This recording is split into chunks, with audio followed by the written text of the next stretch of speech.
En el día de hoy lo que quiero hacer es acercarles unos videos de presentación de la cultura y la civilización mesopotámica para ya en la próxima clase trabajar comparativamente entre la civilización egipcia y esta mesopotámica que les voy a acercar hoy. Lo primero que quiero hacer es ubicarlos geográficamente. La Mesopotamia, como su nombre lo indica, es un territorio que está comprendido entre dos ríos. En este caso, los ríos son el Tigris y el Éufrates, que actualmente se encuentran entre los países de Siria e Irak. Por su parte, va a extender sus territorios o sus fronteras hacia lo que nosotros conocimos como península arábiga, y al noroeste va a tener su frontera natural en el mar Mediterráneo. Hacia el sur, sureste del territorio, va a establecer otra o va a tener otra frontera natural que es el comprendido por el Golfo Pérsico, que es una entrante marítima del Océano Índico, que recibe el nombre de Mar Arábigo. Pero fundamentalmente con que ubica en el Golfo Pérsico estaría bien. Por otro lado, al norte y al noreste también va a lindar con el territorio de la Anatolia, o lo que nosotros conocemos como Turquía, tanto la Turquía europea como la Turquía asiática. Y eso sería su ubicación geográfica. En el mapa que les presento hoy, ustedes fíjense que tiene una conexión con lo que es el territorio egipcio, como para que vean que en realidad son culturas que estuvieron en contacto, si bien no tuvieron en ninguno de los dos casos invasiones de uno sobre el otro, tuvieron contactos en estas épocas que vamos a trabajar. Con respecto a lo temporal o a lo histórico, cuando hablamos de Mesopotamia estamos hablando de una cultura o de una civilización que vio sucederse en el poder político, muchas culturas diferentes que tenían rasgos identitarios de base similares, pero que se van a ir peleando, invadiendo, estableciendo guerras a lo largo de lo que nosotros podemos entender como historia mesopotámica. Para arrancar, lo que tendríamos que establecer es que toda la zona en la que está establecida la civilización mesopotámica es una zona en la que culturalmente nosotros podemos remontarnos hasta el Neolítico. Acuérdense de las primeras clases.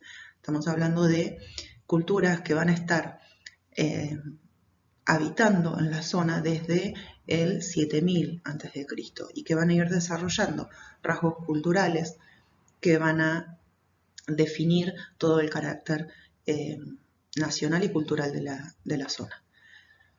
Entonces, teniendo un desarrollo cultural desde el 7000 más o menos, piensen en el establecimiento primero de culturas nómades y cómo de a poco se van a ir estableciendo dentro del territorio y convirtiéndose al sedentarismo y justamente por el mismo proceso van a ir generando instituciones, van a ir generando establecimientos de poder diferentes, van a ir generando economías distintas. Entonces, desde el 7000 nosotros ya podemos estar hablando de que toda esta zona había grupos culturales dando vueltas. Pero no es hasta el 3200 en donde nosotros podemos decir que hay una supremacía cultural y política en todo este lugar. Los primeros en asumir una especie de poder político son los sumerios, con una capital específica que es Uruk. Es una ciudad, una ciudad que se configura como capital de esa civilización. Pero es recién hasta el 3200 a.C. Hacia el 2700 o entre el 2700 y el 2200 lo que empieza a suceder es que, bueno, se establece todo este periodo como protodinástico y va a tomar características distintas. ¿Por qué? Porque en realidad, si bien van a estar los sumerios gobernando en toda la región, se van a ir produciendo cambios a nivel político que son los que van a configurar las formas de poder tan diferentes que va a diferenciarse con respecto a los círculos de poder en Egipto. ¿Por qué? Porque los sumerios, cuando asumen el poder, van a establecer una especie de dinastía mítica. ¿Qué quiere decir esto? Que va a ser una especie de monarquía teocrática. Eso, acuérdense que lo que implica es que el rey es un heredero divino y que tiene todo el soporte de la institución religiosa. Pero esta forma, por eso es todo el proceso como protodinástico, esta forma de sucederse en el poder va a ir cambiando y va a pasar en todo este periodo de una dinastía mítica a una dinastía mítico-heroica. ¿Qué quiere decir esto? Que en realidad ya el poder no va a estar centrado en el templo, como lo hace en una dinastía mítica, sino que va a ir ampliando las funciones entre lo religioso y lo civil.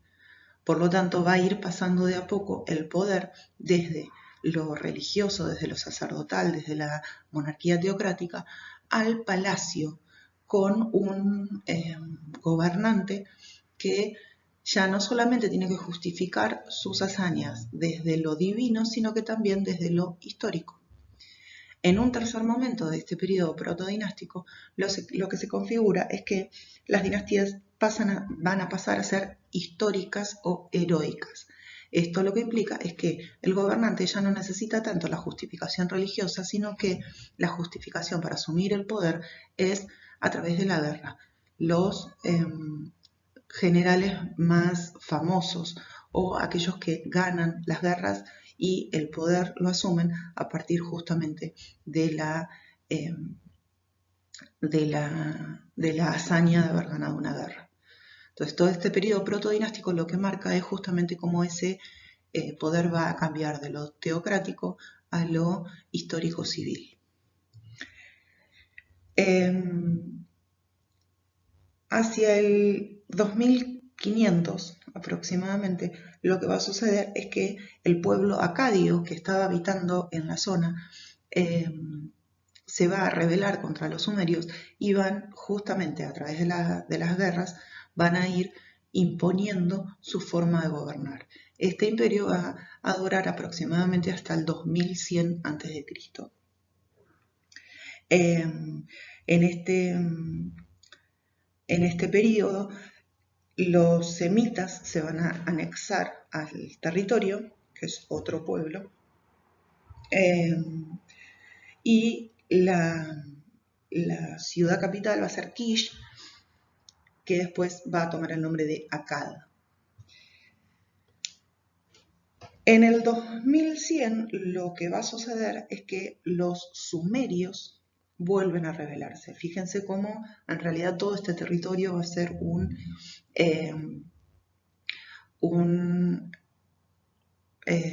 gran conflicto entre las culturas que lo habitan.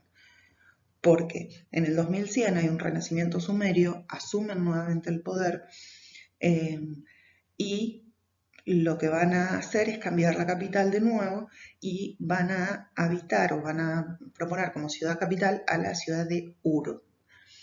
En este momento también hay otra inclusión cultural que son los cananeos.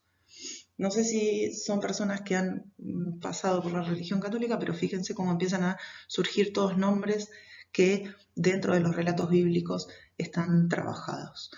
Aparecen los cananeos, aparecen los semitas, que son lo que nosotros conoceríamos como los primeros judíos o de la cultura judía o hebrea.